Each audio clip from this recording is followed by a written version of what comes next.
Hello everyone. So first of all तो देखो, Canada में अगर आप जाना चाहते हो तो आपके 6 ईच बैंड होने चाहिए आज का जो सिनेरियो है, या पीटी में 58 से ऊपर होने चाहिए। सो यही दो सिनेरियो में आप कनाडा की अपनी फ़ाइल प्रोसीड कर सकते हो। वेयर एज यूके में आप ओवरऑल 6 बैंड यानी कि 2 मॉड्यूल्स में भी अगर 5.5 बैंड होंगे आपके, तो आप अपना केस प्रोसीड कर सकते हो। बट पीटी में 59 की रिक्वायरमेंट रहेगी यूके के लिए। सेकेंडली अगर मैं बात करूं तो कनाडा में अगर हम जाते हैं, अगर स्टूडेंट का वीज़ा लगता है तो 20 hours of work is allowed. Similar is in UK, 20 hours of work is allowed. Canada में आप डिप्लोमा के लिए भी जा सकते हो, whereas in UK minimum 3 years bachelors या 1.5 ईयर्स 1 ईयर मास्टर्स के लिए ही आप जा सकते हो। कनाडा में 2 इयर्स की पढ़ाई के बाद आपको 3 साल का वर्क परमिट मिलता है और 1 साल की पढ़ाई के बाद 1 साल का वर्क परमिट मिलता है। वेयर एज अगर आप बैचलर्स या मास्टर्स ख़त्म करते हो तो यूके में आपको 2 साल का वर्क परमिट मिलता है। सो कनाडा में हर प्रोविंस के अपने पीआर नॉर्म्स हैं, उनको कहते हैं हम PNP programs. Whereas UK में ऐसे कोई नॉर्म्स नहीं है, प्रोविंशियल नॉमिनी प्रोग्राम जैसे नहीं है।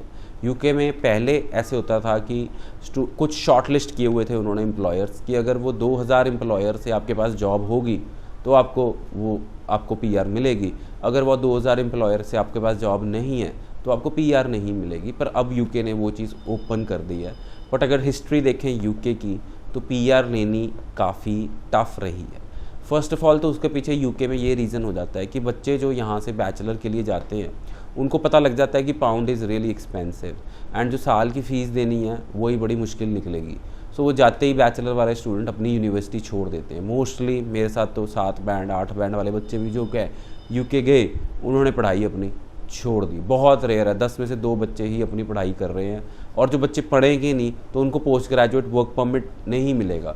So post graduate work permit नहीं मिलेगा तो पीआर नहीं मिलेगी। वेराज कनाडा में अगर हम 2 साल की पढ़ाई के लिए जाते हैं तो 2 साल की पढ़ाई के बाद आपको 3 साल का वर्क परमिट मिलता है। उसके बाद आपको 1 साल का एक्सपीरियंस के साथ आप अपनी पीआर की फ़ाइल प्रोसीड कर सकते हो।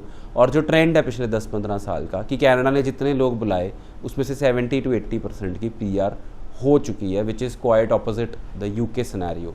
सो right now UK is very very new to PR.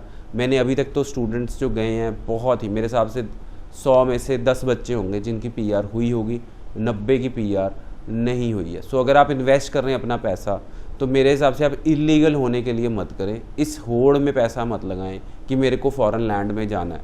अगर फॉरेन लैंड में जाना ही है तो 15-20 लाख रुपए दे के किसी कंट्री में इलीगल क्यों होना है हमने।